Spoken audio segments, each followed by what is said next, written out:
Assalamu alaikum warahmatullahi ta'ala barakatuh. Barkanku da warhaka gaba ɗaya. Fatan kowa na lafiya. A wannan bidiyon zan yi bayani akan yadda za a yi weekly challenge. Kun ga wannan shi aka kira weekly reflection kenan. Maimaita abin da aka yi wannan satin kenan. Wannan shi ne amfanin ganewa ya koya waye bai koya ba. So mu fara. Wannan shi ne tambayar kamar yadda kowa ya gani anan. Aka ce find a problem in your LC community that can be addressed using your week 1 learning. Kawai tambaya ce wannan. Kuma wannan shi ne abin da ake so kowa yi. Duk wani matsala da ka sani wanda kake gani da ilimin da ka samu na 3MT za ka iya maganinta, to ita ake so ka yi magana a kanta. Sannan wannan shi ne abu na farko kenan. So sai mu fara. Na farko inda za ka yi magance matsalar ko yadda aka yi maganar matsalar zai iya zama a matsayin text. Rubutu ne na kawai ka yi ne a matsayin matsalar. Akan matsalar kana bayanin matsalar wane irin matsala ce, ya take, kuma ya za a sha kanta, ya za a yi maganinta. Za ka yi rubuta text kamar misali yadda ce the problem I found at my applied learning cluster was, ka ga na bayanin problem da sauran zai iya zama text. Na biyu za ka iya yin shi akan misali, za ka iya haɗa text da images misali. Kamar yadda kuka gani a nan, na je na haɗa slides ne. So a slides ɗin kuma nake bayanin matsalar haka. So za ku ga yadda abin ya zama. A slides ɗin nake bayanin matsalar, ya matsalar take, ya ta faru da sauransu haka. So kamar yadda kuke gani wannan shi ne kamar yadda ya ce mai AI powered attendance system da sauransu kun gani. Misali a matsayin images kenan. O za ka iya misali ka haɗa ma har video akan matsalar. Duk wannan an baka dama ka yi su. An gane? So dai abin da kawai suke so su gani post ɗin ne. An fahimta? Za ga wannan bayani ne yadda kamar slides za a ce kenan. An gane? So wannan shi ne method ɗin da aka yi presenting solution ɗinka, bayaninka kawai dai. Sannan aka ce make a social media post. Shashi na biyu na tambayar kenan. On any social media platform about your solution. So mutum ya je duk wani social media da ya sani dai wanda zai iya yin maganar wannan solution ɗin wannan matsalar. So za mu fara da Facebook. So a misali yanzu ka zo Facebook, first thing da za ka yi yanzu shi ne mai mutum ya je nan wajen da aka rubuta wannan X ɗin gashi na a sama. So can mutum zai fara zuwa. So idan mutum ya je ya danna, sannan sai mutum ya yi choosing post kamar yadda kuka gani post. Now, excuse me. So gashi na mun shiga cikin post. So anan za ka yi pasting idan da answer taka text ɗin da ka rubuta misali my problem or the problem that I found out, the problem that I found out was an gane kawai mutum ya rubuta abubuwan dai haka dai. Sannan kuma in mutum ya tashi uploading a misali a nan Facebook, so sai mutum ya amfani da nan ɓangaren. Nan za ka yi da nan ɓangaren za ka yi uploading both images da videos. An gane? So sai mutum sai ya je ya yi choosing file inda yake so. An gane? In images ne ga sunan za ka yi choosing in so ga ɗaya nan. In misali select multiple ne zan ta haka choosing select multiple. Kamar misali ba zan iya choosing multiple ba har sai na danna nan. An gane? Inda danna nan sai na fara choosing images ɗin. In order inda kake so ka yi presenting su. An fahimta? Yawa in kuma video kake so ma ka yi amfani da shi, so kawai za ka je ka yi choosing daidai video ɗin nan haka. So sai ku mun commenting akan me kuka fahimta da video ɗin da nake ba ku, yana da muhimmanci. An fahimta? So wannan shi ne abubuwan da za ku yanzu. An gane? So bayan mutum ya gama wannan sai akwai wani abu da ake kira tag. Kamar yadda suka ce sashi na uku na tambayar kenan. Ku fahimta tambayar tana da sashi na uku, 3 stages kenan. Na farko yadda za ka yi presenting matsalar da solution ɗin. Na biyu kuma yadda za ka yi uploading ɗin shi. Na uku kuma use a hashtag. Gashi na so matsalar ta uku kenan shi ta ce wannan. Use a hashtag #my3mtt #3mtt weekly reflection. An gane? So shi ne za mu je mu yi magani ya mu yi aiki akan wannan kenan. Sashi na uku. So idan kana so ka yi tagging a Facebook ga yadda ake tagging a nan da wannan ake tagging a Facebook nan wajen. An fahimta? So sai ku click wannan wanda ke representing human being haka. Idan za ku kai clicking zai ba ku dama ku yi choosing wanda kuke so. An gane? So sai ku rubuta misali at 3MTT Nigeria. Sai ku tsaya ya load muku. In ba 3MTT Nigeria ku sa wanda kuka gani. An gane? So shine dai a Facebook dai ba su da wannan accountin dai, amma muka je X or Twitter before za ku ga wannan bayani, an fahimta. Sannan kuma ta yaya ake rubuta hashtag shine yake da muhimmanci sosai. Za a yi amfani da hash sai da me, sai a yi me my 3mtt reflection, an gane. Hashtag na farko. Hashtag na biyu shine me my 3mtt, an fahimta. So wannan shine yadda ake amfani da hashtag nan, yadda ake amfani da hashtag wancan kuma yadda ake tagin mutane, an gane. Wannan suna da muhimmanci. In ba ku sa wannan ba bayan da su figure it out, ko dai sun figure out baka ba su credit din aikin da su suka yi a matsayin su wanda suka koya ma wannan. So mun gama da Facebook, sai ka je bangare na uku ka danna post, an fahimta. So in ka gama wannan duk in Allah ya yarda ka danna post, that is all na Facebook. Idan muka gama zan nuna muku ni yadda na yi nawa a Facebook kenan. Zan yi discarding wannan tunda ba na buƙatar na amfani da yanzu, so kawai zan yi discarding in shi ne. So discard post. Za ku gani wanda na tura musu nawa kenan. So za mu je nuna muku yadda abin yake. Wanda tura musu ni nawa shine wannan. So abin da kawai zan yi yanzu, zan click wannan dot nan guda uku nan ga suna nan, ellipsis nan. Idan na click sai kawai sai na danna me copy link na nan kasa, shikenan.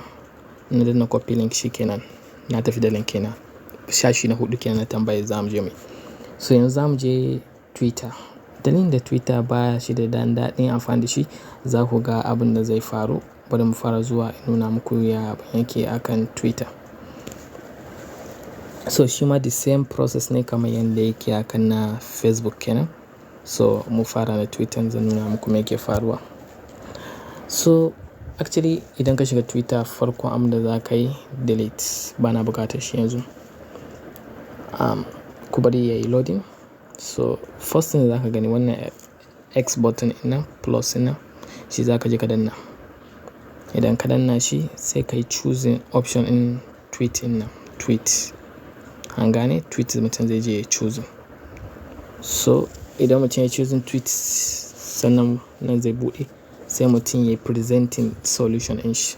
Misali a text ne kamar yadda na nuna muku. Normally za ku iya amfani da notepad or any other application da aka iya rubuta note ɗinka kamar yadda kuka gani. Bari yayi loading. Ni currently ina amfani da wannan application na present, na forming kenan text na, because it is more important ka ringa forming text ɗinka a nan kafin ka je ka presenting shi.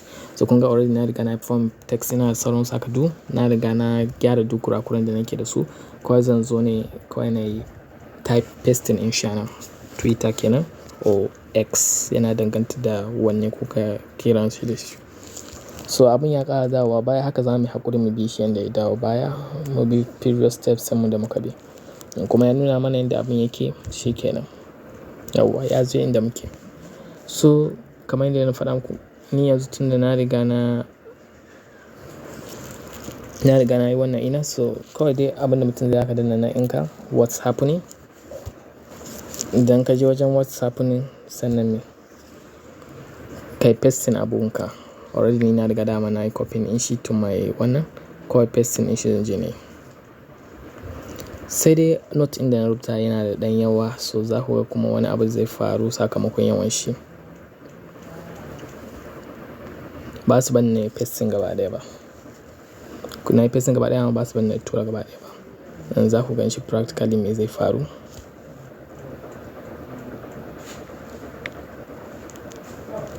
So what's happening? Alright. So welcome back. Kamar yadda kuka gani yanzu, me kuka lura da shi?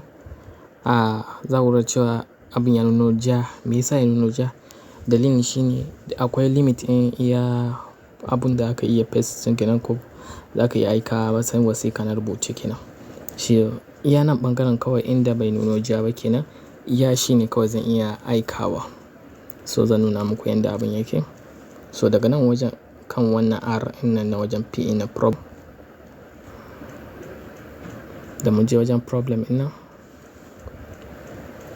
daga nan wajen R in nan problem in nan zuwa nan iya shi kawai har sama iya shi kawai zan iya aikawa. So duk wani abu da ya zo daga can zuwa ƙasa ba zan iya aikawa ba. So wannan shine problem number 1 kenan. Na biyu kuma in kuna so ku fahimci yadda abin yake sosai, su suka ce da kansu ga sai abin da za a yi kafin a yi abin da ya kamata. Suka ce minus 3,858 words a nan ƙasa. So wannan shine wanda zan cire kafin na iya aika post nan. So mafi yawancin ku wataƙila za su fi son su ringa aika abu a rubuce. But mind you, abu a rubuce gaskiya baya iya isar da sako yanzu ko ya iya kama hankalin mutum ya sace yana saurara abin da yake abin da ya bayar har sai ka ɗan haɗa video ko wani at least dai image dai in ba ka iya haɗa video ba ma. So keep that at the back of your mind ne in kun zo presentation ɗinku ka gama aiki ka yi researching ka kawai ba a karɓa abunka ba. So dole ka sanya ka aika abun zai kama hankalin mutum haka mutum ya tsaya ta karanta shi ne dai. It is very important dai mutum kowa ya san wannan. So wannan na farko. So yanzu suka ce mana 0. So nan 0 da suka ce mana suna nufi kenan ba wanda za mu iya ko ba wanda ya kamata mu aika yanzu. So which left it like this yanzu. So abu na biyu kuma sai mu turo da hashtag mu. It is very very important mu sa hashtag mu.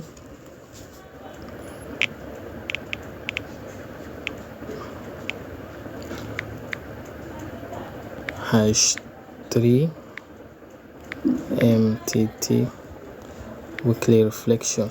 So kun ga reflection amma sun ce sai na cire wa'in sabuwa. So haka za ku haƙuri ku tabbin abin yadda ya kamata yadda suka ce. So shi yasa da fara mutum ya fara aika ta Facebook. Kun ga Facebook ba wani limit kawai za ka iya sa abin da kake so. Hashtag an guda biyu ne sai mu sa hashtag na biyu. Akwai hash kuma 3MTT my 3MTT my 3MTT.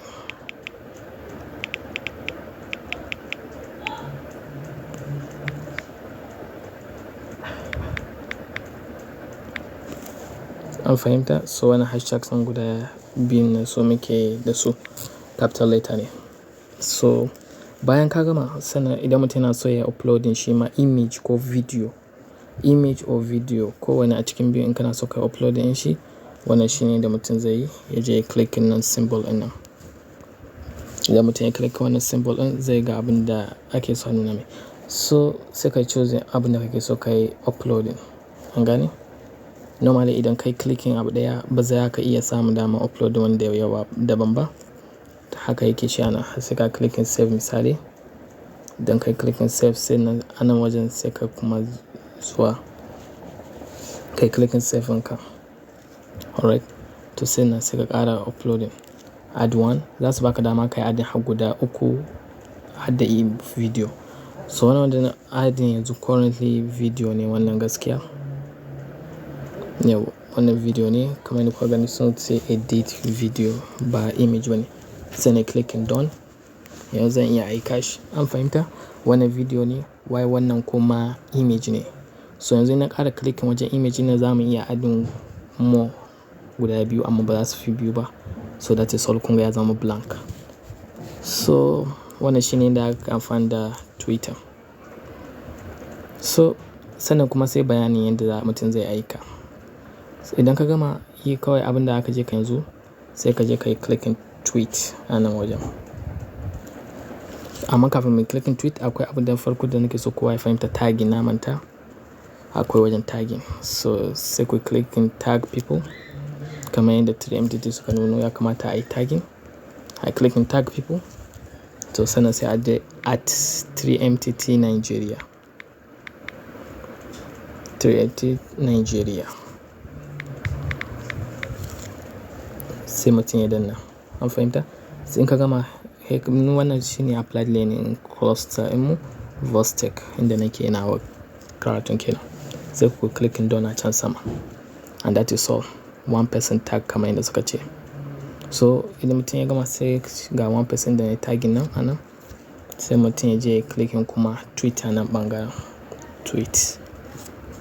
So that is all mutum ya aika. So zan nuna muku sample in wanda na riga na aika delete ba na buƙatar wannan. Zan je profile ina nuna muku sample in ni wanda na aika kenan. So normally mutum zai je profile zai clicking profile image shi ne. And sannan zai kai ka profile ɗinka kai ƙara clicking profile image.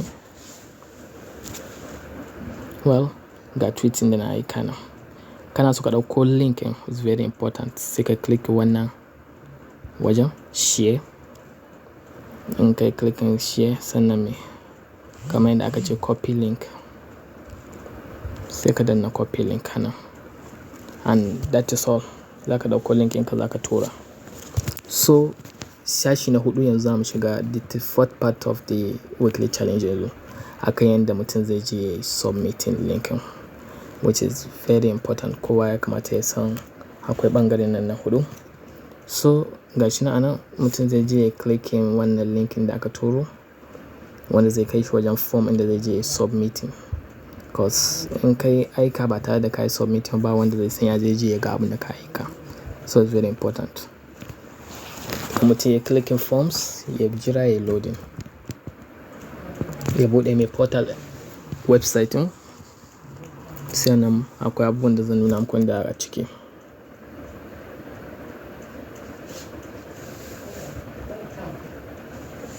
Alright. So muna jira yana loading.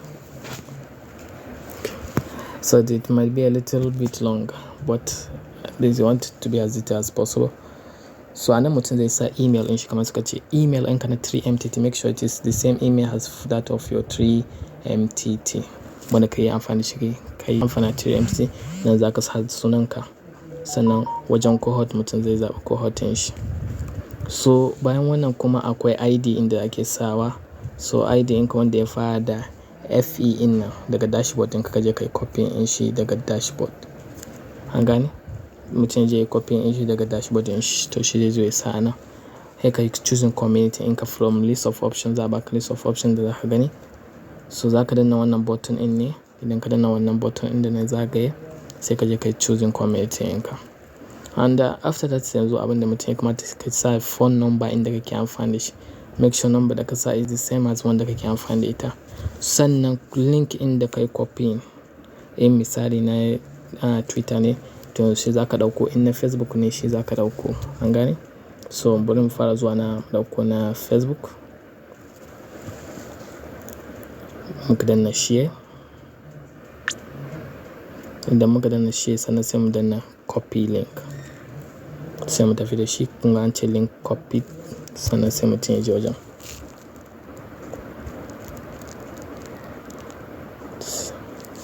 So it's easy. Bari in cire wannan in replace shi da wannan. An gane? Na replace shi.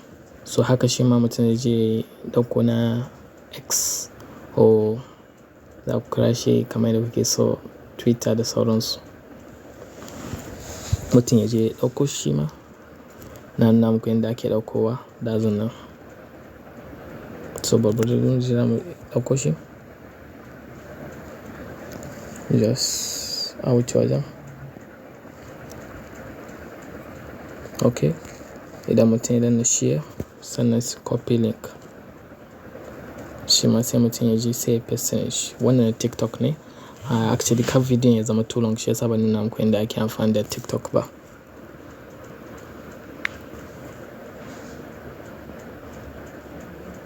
Sai mutum ya sa na Twitter. An gane? And that is all.